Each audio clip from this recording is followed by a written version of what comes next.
सोचिए एक ऐसा विशाल सुपरमार्केट है जहां हर तरफ रौनक है, कैश रजिस्टर लगातार बज रहे हैं और करोड़ों रुपए गल्ले में आ रहे हैं।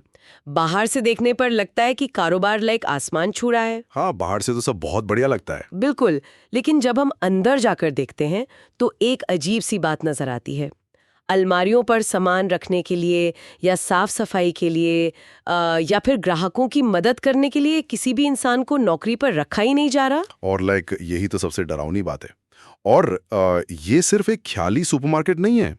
आज के भारत की अर्थव्यवस्था की जमीनी हकीकत कुछ ऐसी ही बन चुकी है। सही कहा। यही वो विरोधाभास है जिसकी तय तक आज हम इस गहन विश्लेषण में जाने वाले हैं। एक तरफ यह देश $5 ट्रिलियन की इकोनॉमी बनने की दिशा में तेजी से आगे बढ़ रहा है, लेकिन दूसरी तरफ 1/3 युवा खाली बैठा है। बिल्कुल। और आज का हमारा मिशन सिर्फ इस समस्या का रोना रोना नहीं है। हम इस संकट को डिकोड करेंगे। हाँ, और ये भी तलाशेंगे कि कैसे लर्न टू लर्न यानी खुद से सीखने की कला इस पूरे चक्रव्यूह को तोड़ने का एक व्यवहारिक तरीका बन सकती है। इस पूरी तस्वीर को समझने के लिए आज हमारे पास जो स्रोत हैं वे दो बहुत ही अलग-अलग दिशाओं से आते हैं। हाँ, मैंने देखा। पहला स्रोत है ए खटाना का एक ढांचागत शिक्षा मॉडल जिसे learn to learn test and score कहा जाता है। बिल्कुल। और दूसरा स्रोत है ध्रुव राठी के वीडियो के विस्तृत तथ्य और आंकड़े जो भारत की बेरोजगारी दर और कॉर्पोरेट मुनाफे का कच्चा चिट्ठा खोलते हैं। तो चलिए सीधे उस विरोधाभास पर आते हैं जो सबसे ज्यादा खटकता है। स्रोत के आंकड़े बताते हैं कि भारत आज दुनिया की 5वीं सबसे बड़ी अर्थव्यवस्था है। पेप्सिको और कोका कोला जैसी विदेशी कंपनियां यहां से भारी मुनाफा बटोर रही हैं। हाँ, पेप्सिको का रेवेन्यू 80 बिलियन रुपए है और कोका कोला इंडिया का 128 बिलियन रुपए। अरे बाप रे! इतने मुनाफे के बावजूद देश में ग्रेजुएट्स यानी उन युवाओं के बीच जिन्होंने डिग्री ले ली है, उनमें बेरोजगारी दर 29.1% है। मतलब इकोनॉमी बढ़ रही है, मुनाफा आ रहा है, फिर नौकरियां कहाँ गायब हो रही हैं? नौकरियां गायब होने का सबसे बड़ा कारण यह है कि कॉर्पोरेट मुनाफे और नई नौकरियों के बीच का जो सीधा संबंध दशकों पहले हुआ करता था वो अब टूट चुका है। इसे आईटीसी के उदाहरण से समझते हैं। अच्छा, वो कंपनी जो बिस्कुट से लेके होटल तक चलाती है? बिल्कुल। स्रोत के अनुसार आईटीसी का मार्केट कैप यानी शेयर बाजार में कंपनी की कीमत 54 ट्रिलियन रुपए है। 54 ट्रिलियन? तो इतने बड़े साम्राज्य में कितने कर्मचारी होंगे? यही तो बात है। आंकड़े बताते हैं कि आईटीसी के पास कुल कर्मचारी सिर्फ 23,000 हैं। एक मिनट 54 ट्रिलियन का मार्केट कैप और सिर्फ 23,000 कर्मचारी? ये तो कुछ पच नहीं रहा। हाँ, और हिंदुस्तान यूनिलीवर जैसी एफएमसीजी कंपनियों का भी यही हाल है। उनका टर्नओवर 580 बिलियन रुपए है, लेकिन कुल नौकरियां केवल 21,000 हैं। ओहो, मतलब मुनाफे को कमाने के लिए अब इंसानी हाथों की जरूरत ही नहीं रही। सही बात है। तकनीक और ऑटोमेशन ने सब बदल दिया है।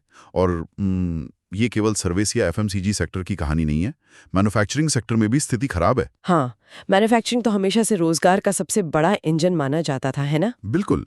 लेकिन भारत के मैन्युफैक्चरिंग सेक्टर में नौकरियां 2016 के 5.1 करोड़ से गिरकर कितनी रह गई? 2023 में सिर्फ 3.6 करोड़ रह गई हैं। अरे यार, ये तो सीधे सीधे भारी गिरावट है। कारखाने बढ़ रहे हैं लेकिन पैसा मशीनों पर लग रहा है, इंसानों पर नहीं। एकदम सही। अब सोचिए, जब कॉर्पोरेट जगत में नौकरियां सिकुड़ रही हैं तो इंसान स्वाभाविक रूप से कहाँ भागता है? डिग्री सही नहीं है, लेकिन क्या हमारी शिक्षा प्रणाली इस बोझ को उठाने के लिए तैयार है? हमारी शिक्षा प्रणाली तो एक ऐसा बॉटलनेक या संकरी गली बन चुकी है जहां आकर लाखों युवाओं का भविष्य फंस जाता है। हर साल भारत में लगभग 3.3 से 3.4 करोड़ छात्र स्कूलों से निकलते हैं। बाप रे, इतने सारे! लेकिन हमारे पास इतने कॉलेज या सीटें हैं भी नहीं हैं, और जो हैं उनका हाल और भी बुरा है। यहीं पर स्रोत का एक आंकड़ा मुझे बहुत उलझाने वाला लगा। मतलब अगर देश में इतने सारे युवा डॉक्टर या इंजीनियर बनना चाहते हैं तो फिर इंजीनियरिंग कॉलेजों में 33% सीटें खाली क्यों पड़ी हैं? सप्लाई और डिमांड का नियम यहाँ काम क्यों नहीं कर रहा? सप्लाई और डिमांड का नियम यहाँ इसलिए टूट रहा है क्योंकि समस्या संख्या की नहीं, गुणवत्ता और लागत की है। मेडिकल को ही देख लीजिए, 20 लाख आवेदक हैं और सीटें सिर्फ 1.4 लाख हैं। हाँ, और प्राइवेट मेडिकल की फीस तो आसमान छू रही है। बिल्कुल। डीवाई पाटिल मेडिकल कॉलेज का ये आंकड़ा देख लें तो फीस 1.4 करोड़ रुपए तक है और औसतन ये 60 लाख रुपए है। 60 लाख। जबकि देश के 90% भारतीयों की मासिक आय 25,000 रुपए से भी कम है। इतनी भारी फीस कोई कैसे दे सकता है? दे ही नहीं सकता। इसीलिए लोग इंजीनियरिंग की तरफ भागते थे। लेकिन अब वहां भी फीस बहुत ज्यादा है। आईआईटी में फीस 2 लाख रुपए प्रति वर्ष तक पहुंच गई है। और इतनी फीस के बाद भी शिक्षा की गुणवत्ता का क्या? गुणवत्ता के नाम पर कुछ खास नहीं है। स्रोत बताते हैं कि देश की कुल इंजीनियरिंग फैकल्टी में से केवल 44.5% के पास ही पीएचडी है। मतलब आधे से ज्यादा शिक्षकों के पास वो विशेषज्ञता ही नहीं है। इसी वजह से शायद 80% से अधिक इंजीनियर रोजगार के लायक ही नहीं माने जाते। सही कहा। जब शिक्षा इतनी महंगी और खोखली हो और नौकरी न मिले तो 33% सीटें तो खाली रहेंगी। बिल्कुल। और जब इतनी महंगी शिक्षा लेने के बाद भी युवा घर खाली बैठता है, तो इस मुद्दे पर जो राजनीतिक विमर्श चलता है वो किसी को भी हैरान कर सकता है। एक ही समस्या की दो बिल्कुल अलग-अलग कहानियां हैं। हाँ, और यहाँ हम पूरी निष्पक्षता के साथ सिर्फ उन बातों को रखेंगे जो हमारे स्रोतों में दी गई हैं। हम किसी का पक्ष नहीं ले रहे हैं। एक तरफ राजनीतिक वादे हैं। हाँ, स्रोत में बताया गया है कि प्रधानमंत्री के मेक इन इंडिया अभियान और हरियाणा में बीजेपी के विज्ञापन जैसे उदाहरणों में करोड़ों नौकरियों का वादा किया गया था। बिल्कुल। और दूसरी तरफ मीडिया का एक अलग ही नैरेटिव है। एबीपी न्यूज और सुधीर चौधरी जैसे एंकरों के बयानों का जिक्र स्रोत में है, जिन्होंने नौकरियों की कमी का दोष युवाओं पर मढ़ दिया। हाँ, वो कहते हैं कि युवा रिश्वत के लिए सरकारी नौकरी चाहते हैं या फिर उनमें स्किल्स की ही कमी है। मैं तो ये सोच रही थी कि कैसे एक ही समस्या को इतने अलग-अलग चश्मे से देखा जा सकता है। ऐसे में हमें वापस जमीनी हकीकत और डेटा पर आना पड़ता है। Centre for monitoring Indian economy यानी CMI का दिसंबर 2022 का डेटा बताता है कि हरियाणा में बेरोजगारी दर 37.4% है। 37.4%? ये तो देश में सबसे अधिक है। हाँ, और जो मीडिया कहता है कि युवाओं में कौशल नहीं है, उसका जवाब ये है कि केंद्र सरकार में 9.5 लाख और राज्य सरकारों में 60 लाख पद खाली पड़े हैं। ओहो, 60 लाख पद! तो समस्या सिर्फ युवाओं की नीयत या कौशल की नहीं है, बल्कि सिस्टम द्वारा पद न भरे जाने की भी है। एकदम सही। सरकारें पद नहीं भर रही और हमने देखा कि बड़े कॉर्पोरेट्स नौकरियां घटा रहे हैं। तो फिर असली सवाल ये है कि इस देश को रोजगार दे कौन रहा है, बड़े ब्रांड्स या कोई और? इस मामले में हमें उस मिथक को तोड़ना होगा कि बड़े अरबपति ही देश में नौकरी लाते हैं। अरे हाँ, यहीं पर स्रोत में एक बहुत ही चौंकाने वाला तथ्य सामने आया, जिसने मेरे दिमाग की बत्ती जला दी। एक सच्चा आहा मोमेंट था वो। कौन सा आंकड़ा? वो हैंडीक्राफ्ट बाजार वाला। हाँ।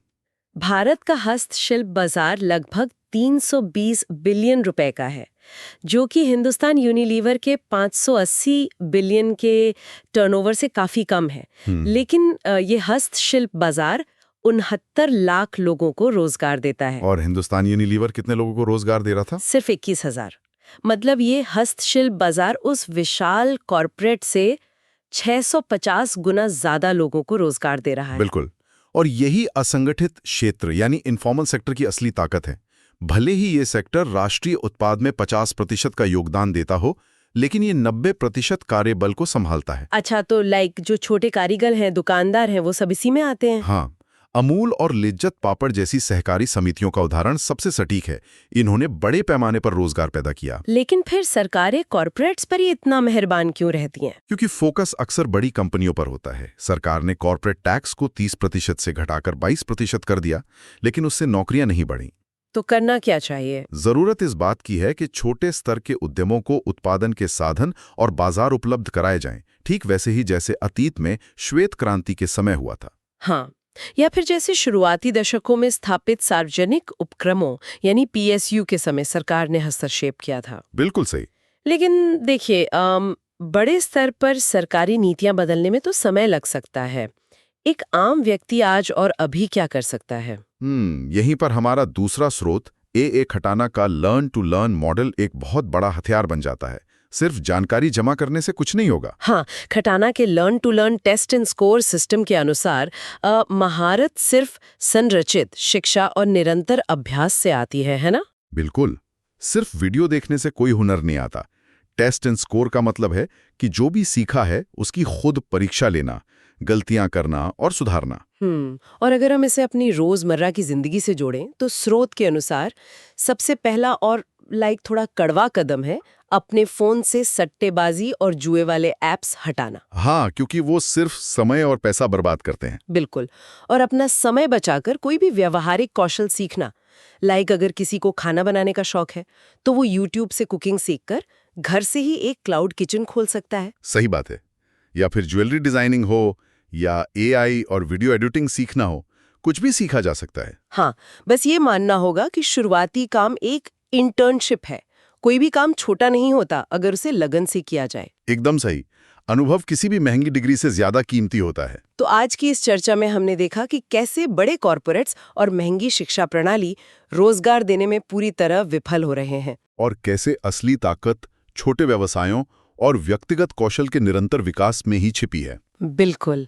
लेकिन चर्चा को खत्म करने से पहले मेरे दिमाग में एक बहुत ही गहरा सवाल आ रहा है। अच्छा, क्या सवाल है?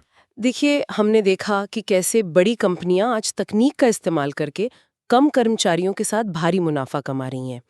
तो जैसे जैसे आर्टिफिशियल इंटेलिजेंस और ऑटोमेशन बढ़ेगा, क्या ये संभव है कि भविष्य में नौकरी का पारंपरिक ढांचा ही खत्म हो जाए? ये तो सोचने वाली बात है। हाँ, क्या आने वाले कल में हर व्यक्ति को वापस उसी हस्तशिल्प युग की तरह काम करना होगा, जहां हर इंसान किसी कंपनी का कर्मचारी नहीं बल्कि अपनी एक बेहद खास और हाइपर नीश कला का खुद ही मालिक और खुद ही ब्रांड होगा? ये तो एक बिल्कुल ही नई दुनिया की तस्वीर है। हाँ, और शायद यही भविष्य है। इसी विचार के साथ आज की इस चर्चा को यहीं विराम देते हैं।